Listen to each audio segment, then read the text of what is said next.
Hey everybody, this is No Filter a Nintendo Podcast, and I have been in Tokyo, Japan for the last week. I have been traveling everywhere around Tokyo, going to all the different districts, and yeah, it's just amazing. I've been looking forward to a Tokyo trip forever now, and being able to do that, doing some day trips outside of Tokyo during the 8 or so days that I'm here, it's been incredible. And some of the best places I went to were very video game related. So Akihabara, obviously, Nakano Broadway was a really good one as well. Ikebukuro had some good stuff as well. I got quite a bit of stuff, as you guys can see here, and one of my I think there's like some sort of false cheapness that I think not false cheapness, but the games they say like 600 yen. I'm thinking, oh man, that's $6. It's amazing, but then you get so many of them, and then all of a sudden, yeah, this is definitely a lot of investment right here. And yeah, most of it is DS games because it is region free. I did get a Switch game, and I got some for Wii and 3DS that are not region free, so I'm gonna have to find out a way that I can play those without owning a Japanese system.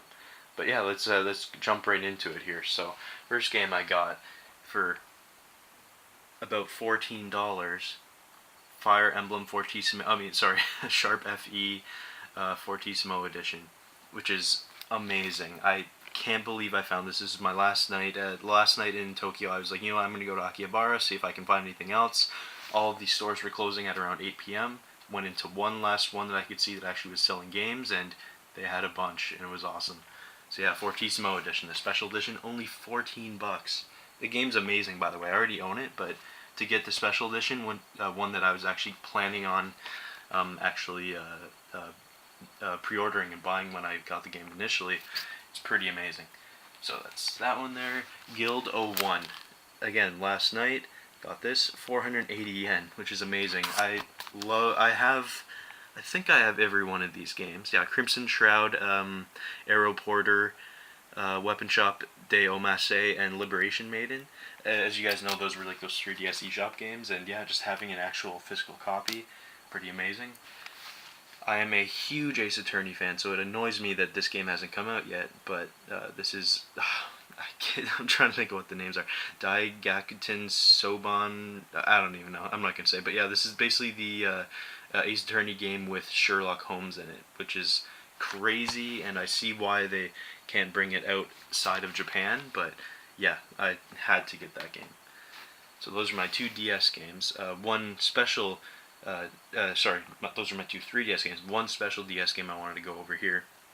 Ace Attorney Investigations 2. So, yes, DS is region free, so I can play this.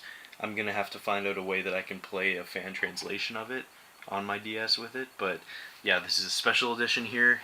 This is probably the most expensive game I got here outside of the Switch game. About $30.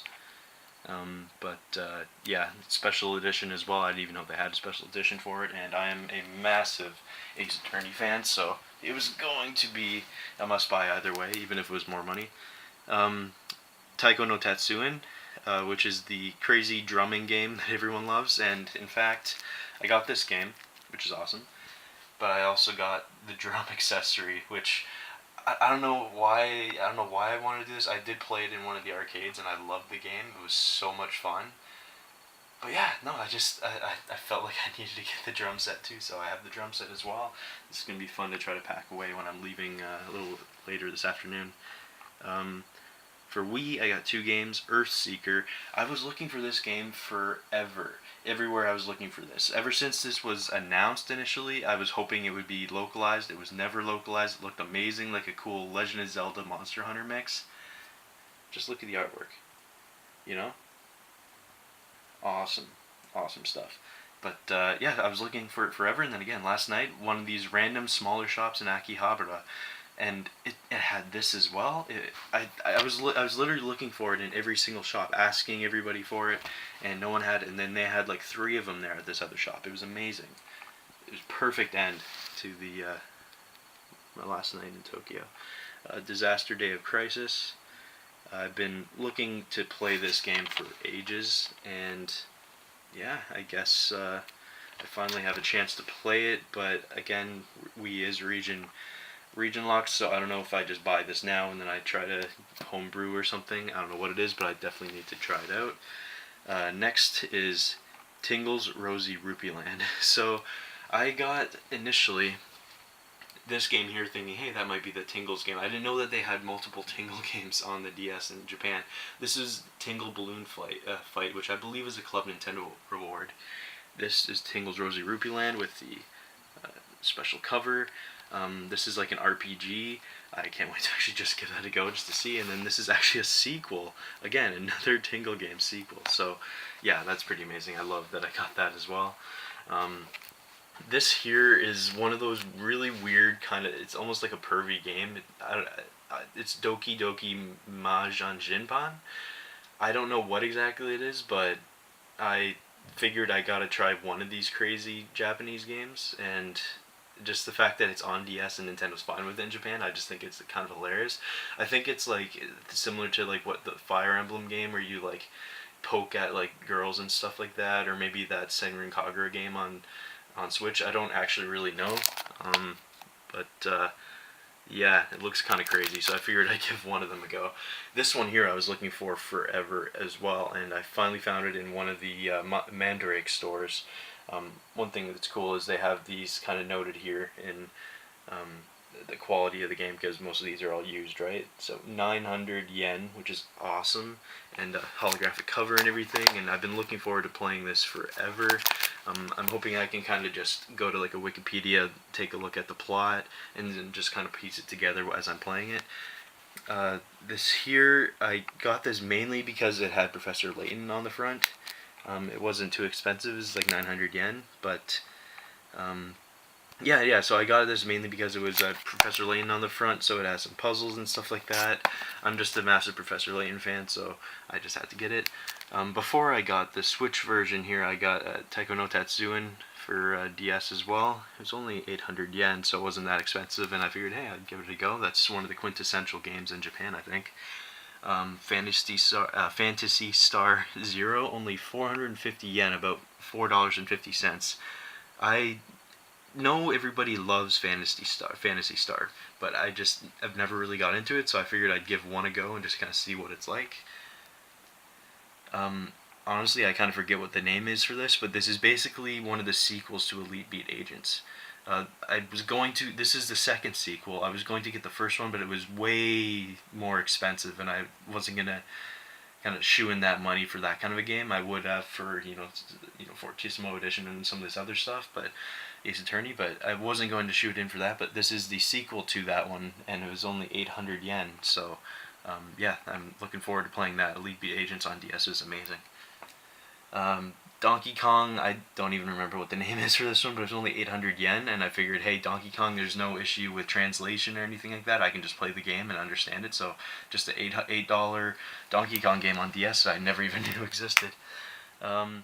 So the next game here is Treasure Report, and what caught my eye is the actual art style in the game, and apparently this has puzzles from Akira Tago, the guy who created all the puzzles for Professor Layton, and it has a similar art style, so I was 100% down. It was a little more expensive, but I didn't really care. I just knew this was going to be one I had to pick up, especially if it had to do with Professor Layton, and this art style does look really good.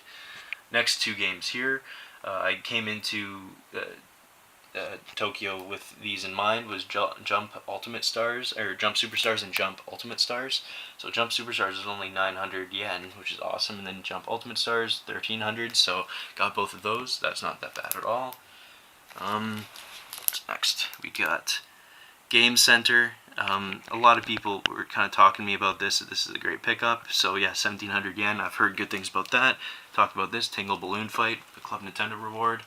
I think this is Yoshi's Touch and Go, which again, it's one of those games where I don't really need to have, English text to understand what's going on. This is called Daigasso Band Brothers. It's a rhythm game, so again, don't really need any translation. And yeah, apparently it's really good, so I want to pick that up. Tetris DS, again, another game, only 600 yen, perfect condition, and yeah, Tetris DS. And finally, one of the big ones that I came to Japan for, Xenosaga 1 and 2.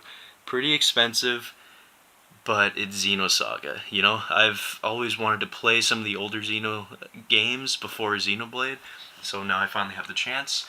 And speaking of Xenoblade, we have Xenoblade Chronicles Official Guide. We have Xenoblade Chronicles X Official Guide.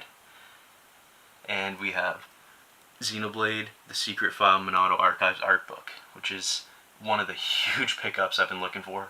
And we have the World Guide for Nier Automata. Love Nier Automata. And I figured I can't even read it, but this was pretty cheap, and I was like, hey, you know what, I want to see what they have, what they're doing with Splatoon in the world and the manga. But yeah, there it is, guys. There are the games here. Let me set this up again quick. So there it is, guys. There's my gaming pickups from Tokyo, Japan. This has been an amazing trip. Some really fantastic game areas and stuff like that.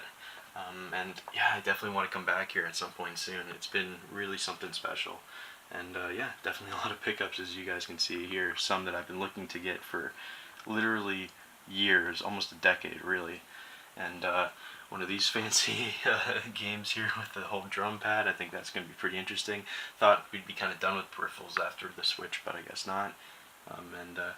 Yeah, no, just very special, and I've just had a great trip. And yeah, I hope you guys enjoyed this video. Let me know what you guys think. If there's any games I missed that I should be grabbing, I'd appreciate that. And thank you all for watching. I'll see you all next time.